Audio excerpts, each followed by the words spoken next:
வணக்கம். I am Sridevi Vijayakumar and this is no more with Sri. நம்ம ஊரில் ரொம்ப நாளாக போயிட்டு இருக்க ஒரு ப்ராப்ளம் தான் இந்த கச்சத்தீவு இஷ்யூ. வெறும் 285 ஏக்கர் மட்டுமே இருக்கு இந்த குட்டி தீவுனால நம்ம ஊரில் ரொம்ப நாளாக ப்ராப்ளம் போயிட்டு இருக்கு. நிறைய மீனவர்கள் கொல்லப்பட்டிருக்காங்க, சிறைப்பிடிக்கப்பட்டிருக்காங்க. அவங்களுடைய குடும்பத்துடைய நிலை அப்படிங்கிறது ஒரு கேள்விக்குறியாக தான் இருக்கு. சரி, இப்போ ரீசெண்டாக நடந்த டிவிகே மாநாட்டில் கூட அதோடைய தலைவர் விஜய் அவர்கள் ஒரு கோரிக்கையை எடுத்து வச்சிருப்பாரு. அந்த கோரிக்கையை அடுத்து ஸ்ரீலங்கன் பிரசிடென்ட் கச்சத்தீவுக்கு போய் அந்த கச்சத்தீவு எங்களுடையது தான் அப்படிங்கிற ஒரு ஸ்டேட்மெண்ட்டை அகெயின் வச்சிருப்பாரு. சரி, எதுக்கு தான் இவ்வளோ முக்கியத்துவம் தரோம் இந்த கச்சத்தீவுக்காக? இதில் என்ன தான் இருக்குது? இதோடைய ஓரிஜின் என்ன? இந்த ப்ராப்ளம் எங்கேருந்து ஸ்டார்ட் ஆச்சு?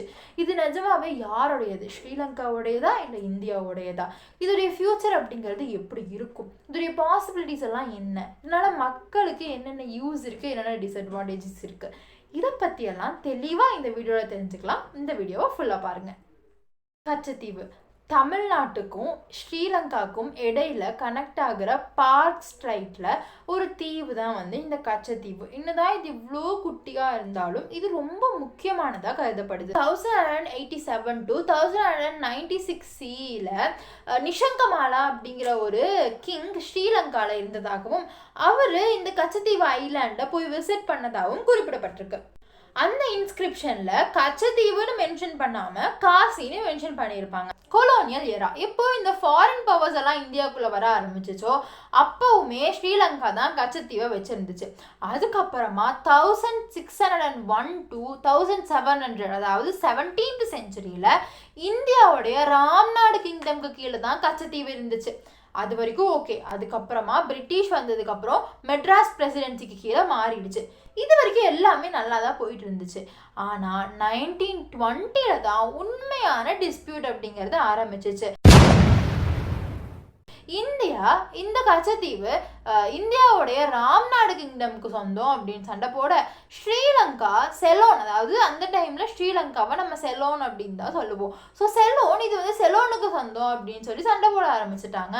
இந்த டைம்ல இந்தியாவும் சரி சிலோனும், அதாவது ஸ்ரீலங்காவுமே பிரிட்டிஷோட கண்ட்ரோல்ல இருந்துச்சு.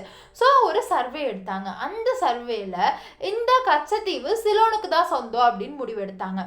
ஆனா இந்தியா இதுக்கு ஒத்துக்கல, ராம்நாடுக்கு ஒத்துக்கல. ஏன்னா ரொம்ப நாளா ராம்நாடு கீழே தான் இருக்கு, இது எங்களுக்கு தான் சொந்தம் அப்படின்னு சொல்லிட்டு பிரச்சனை பண்ணிக்கிட்டே தான் இருந்தாங்க.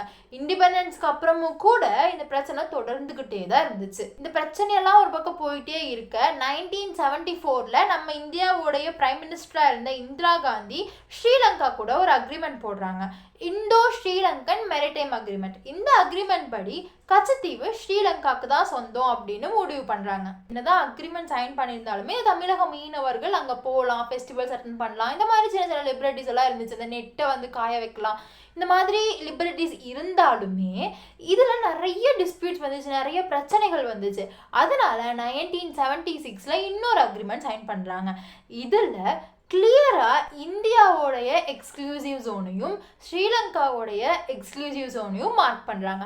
ஸ்ட்ரிக்டா ஒரு நாட்டுடைய மீனவர்கள் இன்னொரு நாட்டுடைய எல்லையை கடக்கக்கூடாது அப்படிங்கிற மாதிரி ரொம்ப ஸ்ட்ரிக்டாவே இந்த அக்ரிமெண்ட்ல நிறைய ரூல்ஸ் எல்லாம் போடுறாங்க. ஓகே, அக்ரிமெண்ட் சைன் பண்ணியாச்சு, என்னதான் ப்ராப்ளம்ஸ் இருந்தாலும் இனிமேல் ஓரளவுக்கு ஓகேவா தான் போகும் அப்படின்னு நினைச்சிட்டு இருந்த சமயத்துல தான் 1983 to 2009 வரைக்கும் இந்த சுச்சுவேஷன் ரொம்பவே வேர்சன் ஆகுது. ஏன்னா எல்டிடிஇ வராங்க, அதாவது லிபரேஷன் டைகர் தமிழீழம் வராங்க. தமிழீழம்னால ப்ராப்ளம் இன்னுமே வேர்ஸ் ஆகுது. இவங்க ஒரு ஸ்ரீலங்காவுடைய மிலிட்டன் குரூப், மோஸ்ட்லி அதுக்கும் தெரிஞ்சிருக்கும் இல்லையா? ஸோ ஸ்ரீலங்காவில் நார்த் சைடும் ஈஸ்ட் சைடும் தனியாக தமிழீழம்க்குன்னு ஒரு ஹோம்லேண்ட் வேணும் அப்படிங்கிறது தான் அவங்களுடைய கோலாக இருந்துச்சு. ஒரு 1970ல் ஆரம்பித்து 1983ங்கிறப்பெல்லாம் கொஞ்சம் பீக்கில் போய் இருந்தாங்க, கொஞ்சம் ஓரளவுக்கு டெவலப் ஆகி இருந்தாங்க. இதனால நமக்கு ப்ராப்ளம்ஸ் இன்னுமே பெருசாச்சு. ஸோ இவங்க போராட்டங்கள் பண்ணிட்டு இருந்தாங்க. இந்த போராட்டங்களுக்கெல்லாம் வெப்பன்ஸ், அமினேஷன்ஸ், ஃபுட்டு, மெடிசன்ஸ் இதெல்லாம் வேணும் இல்லையா? ஸோ இதெல்லாம் ஸ்மக்லிங் பண்ணி சீ ரூட்டில் கொண்டு போயிட்டு இருந்தாங்க, கொண்டு வந்துட்டு இருந்தாங்க. பார்க் ஸ்ட்ரைட்டில் இந்தியாவுக்கும் ஸ்ரீலங்காவுடைய நார்த் சைடுக்கும் இடையில இருக்க ஒரு ரூட்டை தான் அவங்க யூஸ் பண்ணிட்டு இருந்தாங்க. ஸோ அந்த ரூட்டை இந்தியன் ஃபிஷர்மேன்ஸும் யூஸ் பண்ணாங்க, ஸ்ரீலங்கன் ஃபிஷர்மேன்ஸும் யூஸ் பண்ணாங்க.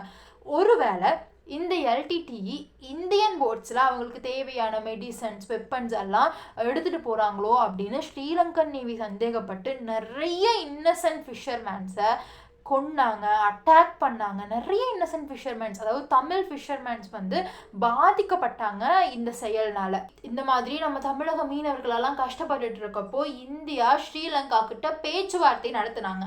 அரெஸ்ட் பண்ணி வச்சிருந்த ஃபிஷர்மேன்ஸ், இந்தியன் ஃபிஷர்மேன்ஸ் எல்லாம் வெளியிட சொல்லி கோரிக்கை வச்சாங்களே தவிர இந்த ஸ்ரீலங்கா கிட்ட இருந்து கச்சத்தீவை மீட்கணும் அப்படின்னு எந்த ஒரு பேச்சுவார்த்தையுமே நடக்கலை. ஏன்னா 1974 போட்ட அக்ரிமெண்ட்னால. இது என்ன கொடுமையா இருக்கு. எத்தனையோ இன்னசென்ட் மீனவர்கள், தமிழக மீனவர்கள் வந்து கொல்லப்பட்டிருக்காங்க, அப்பாவி மீனவர்கள் வந்து அரெஸ்ட் பண்ணப்பட்டிருக்காங்க. அவங்களுடைய குடும்பங்களுடைய நிலையெல்லாம் ஒரு கேள்விக்குறியா இருக்கப்போ நீங்க எப்படி ஒரு பேச்சுவார்த்தையுடன் நிறுத்தலாம்? கச்சத்தீவை கண்டிப்பா நம்ம வந்து வாங்கியே ஆகணும், இந்த 1974 அக்ரிமெண்ட்டை கேன்சல் பண்ணியே ஆகணும் அப்படின்னு சொல்லிட்டு தமிழ்நாடு பொலிட்டீஷியன்ஸ், தமிழ்நாடு மக்கள்லாம் வந்து குரல் கொடுக்க ஆரம்பிக்கிறாங்க, போராட ஆரம்பிக்கிறாங்க. அந்த டைம்ல ஸ்ரீலங்காவுமே எல்டிடியை வின் பண்ணி இருந்துச்சு. ஸோ அதோடைய டெரிட்டரியை பாதுகாத்துக்கணும் அப்படிங்கிறதுக்காக நீங்க எப்படி கச்சத்தீவு உங்களுடையதுன்னு சொல்லி கேட்கலாம். 1974 அக்ரிமெண்ட் போட்டிருக்கோம், இன்டர்நேஷனல் ட்ரீட்டி சைன் பண்ணியிருக்கீங்க. ஸோ கண்டிப்பா இந்த கச்சத்தீவு ஸ்ரீலங்காவுக்கு தான் சொந்தம் அப்படின்னு சொல்லிட்டு குரல் கொடுத்துச்சு. அது எப்படி நாங்கள் சும்மா விட்டுருவோமா அப்படின்னு சொல்லிட்டு தமிழ்நாடுடைய ஃபார்மர் சிஎம் ஜெயலலிதா அவர்கள் சுப்ரீம் கோர்ட்ல இதுக்காக ஒரு கேஸ் ஃபைல் பண்றாங்க.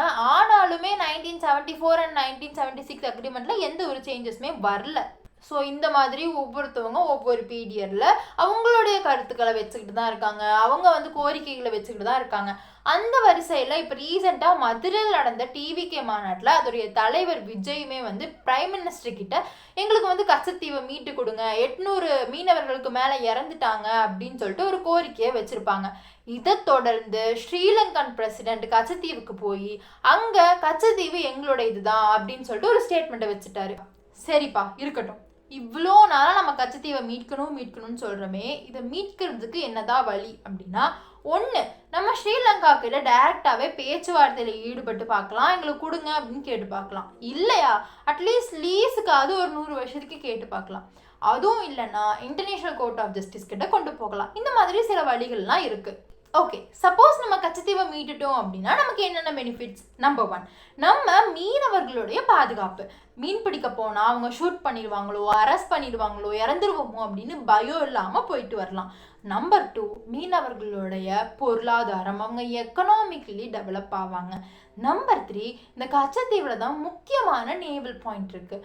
ஸோ அந்த இடத்துல சைனா எல்லாம் மற்ற கண்ட்ரீஸோடைய இன்ஃப்ளூயன்ஸ் இல்லாமல் நம்மளால் பாதுகாக்க முடியும். ஸோ இந்த மாதிரி நிறைய பெனிஃபிட்ஸ் நமக்கு இருக்குது. ஃபைனலி நம்ம வீடியோவோட எண்டுக்கு வந்துட்டோம். ஸோ இதை பற்றி நீங்கள் என்ன நினைக்கிறீங்க? கச்சத்தீவு நமக்கு கிடைக்குமா கிடைக்காதா? இதை பற்றி உங்கள் ஒப்பீனியன் என்ன அப்படிங்கிறத மறக்காமல் கமெண்ட் பண்ணுங்கள். ஆல்சோ நெக்ஸ்ட்டு நான் எதை பற்றி பேசணும் அப்படின்னு நீங்கள் ஆசைப்படுறீங்க அப்படிங்கிறதையும் கமெண்ட் பண்ணுங்கள். கண்டிப்பாக நான் அதை பற்றி பேசுகிறேன். Thank you. Be useful to you and helpful to others.